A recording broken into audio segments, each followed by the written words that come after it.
அஸ்ஸலாமு அலைக்கும் வரஹ்மத்துல்லாஹி வபரகாத்துஹு. முபாரக், அதாவது ஆசீர்வதிக்கப்பட்ட மரம் என்று குர்ஆனால் வர்ணிக்கப்பட்ட ஒரு கனியை பற்றி உங்களுக்கு தெரியுமா? அதுதான் ஜெய்துன் எனப்படும் ஆலிவ்.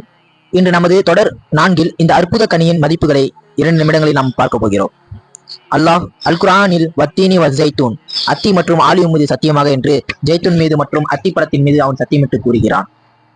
அது மட்டுமல்லாமல் சூரத்து நூரில் இந்த மரத்தை முபாரக், மங்களகரமானது என்று குறிப்பிடுகிறான்.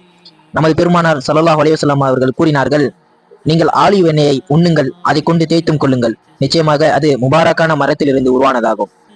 நவீன அறிவியல் இன்று வியந்து பார்க்கும் பல நன்மைகளை 1400 ஆண்டுகளுக்கு முன்பே இஸ்லாம் நமக்கு சொல்லி தந்துவிட்டது.